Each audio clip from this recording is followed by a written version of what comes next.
Assalamualaikum warahmatullahi wabarakatuh.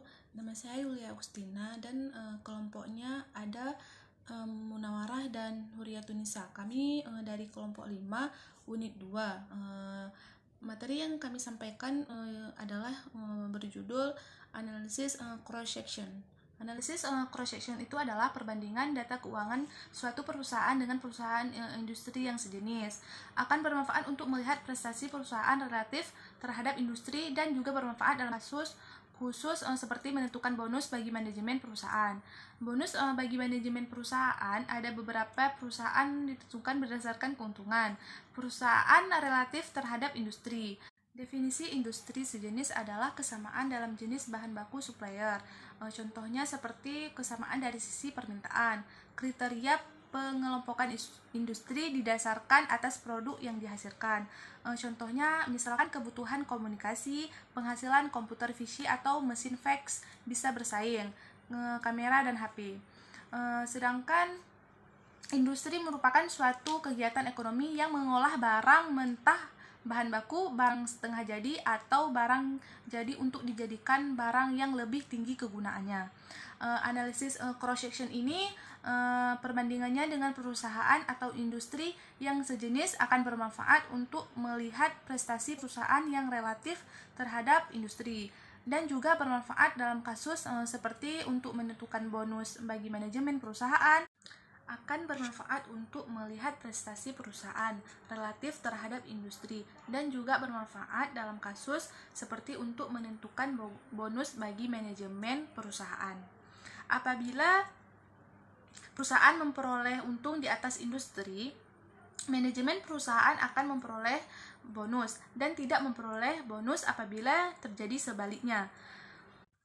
Industri yang bisa diperbandingkan pada dasarnya mempunyai satu atau beberapa elemen yang sama dengan perusahaan. Kesamaan tersebut ialah yang pertama itu kesamaan dalam jenis bahan baku atau supplier, dan yang kedua kesamaan dari sisi permintaan, sedangkan yang ketiga itu kesamaan dalam atribut keuangan.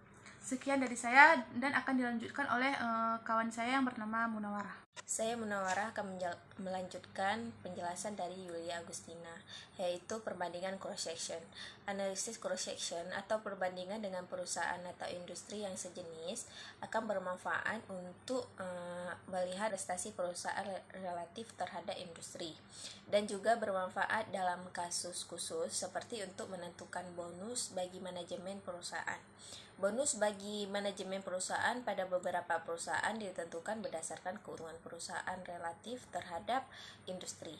Apabila perusahaan memperoleh untung di atas industri, manajemen perusahaan akan memperoleh bonus dan tidak memperoleh bonus apabila yang terjadi sebaliknya.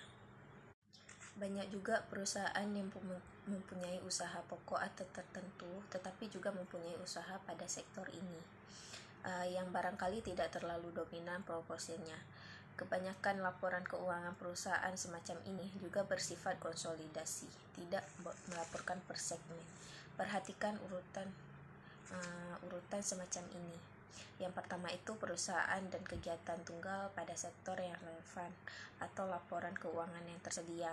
Yang kedua ada perusahaan dengan beberapa aktivitas tetapi mempunyai kegiatan yang dominan pada sektor yang relevan. Yang ketiga ada perusahaan dengan banyak aktivitas, tidak ada aktivitas yang paling dominan atau mirip dengan konglomerasi, sulit menentukan sektor usaha yang relevan. Yang keempat ada perusahaan dengan banyak aktivitas, tidak ada aktivitas yang paling dominan, sulit menentukan sektor usaha yang relevan. Yang kelima ada perusahaan privat, itu tidak ada laporan yang dipublikasikan, atau sektor usaha yang relevan adalah sektor usaha yang akan dijadikan bahan perbandingan. Dan di sini juga dijelaskan tentang perhitungan rata-rata industri, yaitu untuk menghitung rata-rata industri, seorang analisis mempunyai beberapa alternatif. Yang pertama itu menghitung nilai tunggal sebagai perbandingan. Yang kedua ada menghitung nilai tunggal dengan dispersinya atau standar defisiasinya. Yang ketiga ada menghitung nilai untuk presentil tertentu, atau misal menghitung nilai untuk perusahaan yang mempunyai ukuran 55% paling kecil. Untuk menghitung di atas ada beberapa alternatif yang bisa dipakai. Yang pertama menghitung rata-rata aritmatika, yang kedua menghitung rata-rata tertimbang, yang ketiga menggunakan median, yang keempat menggunakan modus. Dan selanjutnya akan dilanjutkan oleh Huriatunisa. C. Perhitungan rata-rata industri. Untuk menghitung rata-rata industri, seorang analis mempunyai beberapa alternatif. Yang pertama, menghitung nilai tunggal sebagai perbandingan. Yang kedua, menghitung nilai dengan dispresinya atau standar defisiasinya. 3. Menghitung nilai untuk persentil tertentu. Misal, menghitung nilai untuk perusahaan yang mempunyai ukuran 25% paling kecil. Untuk menghitung nilai tunggal sebagai perbandingan di atas, ada beberapa alternatif yang bisa dipakai. Yang pertama, menghitung rata-rata aritmatika. Yang kedua, menghitung rata-rata tertimbang. Yang ketiga, menggunakan median. Dan yang keempat, menggunakan modus. A. Kesimpulan.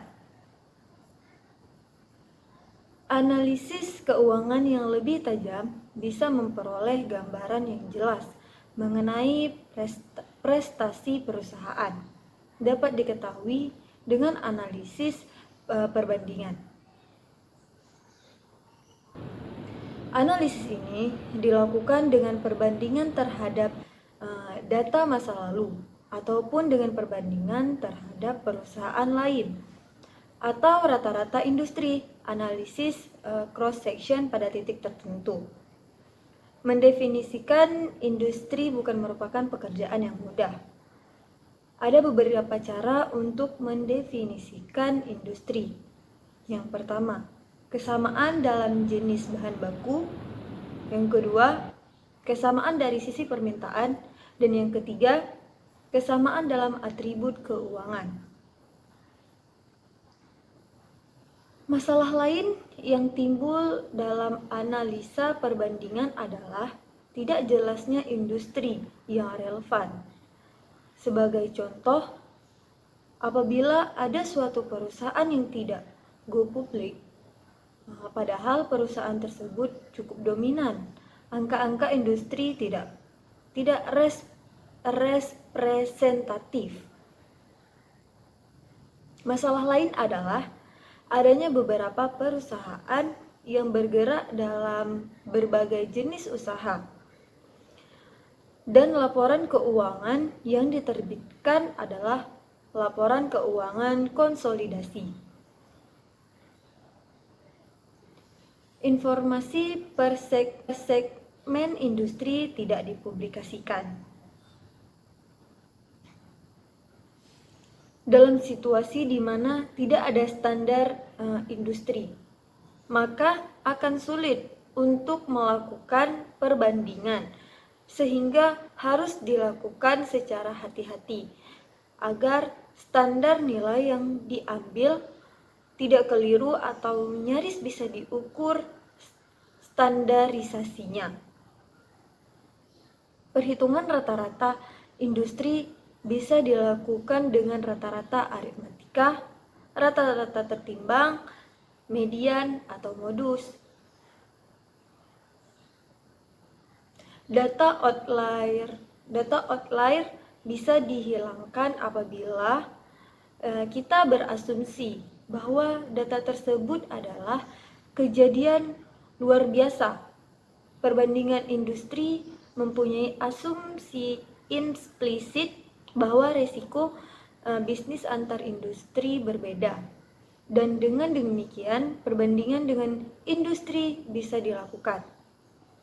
Pengujian empiris menunjukkan adanya perbedaan kelas resiko antar industri. Pertanyaannya, yang pertama, apa perbedaan desain penelitian berdasarkan cross section dan time series? Yang kedua, apa saja kelemahan dari cross section? Yang ketiga, apa keunggulan dan kelemahan dari rancangan cross section?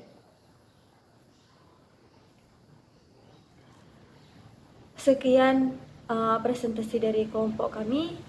Wabillahi taufiq wal hidayah. Wassalamualaikum warahmatullahi wabarakatuh.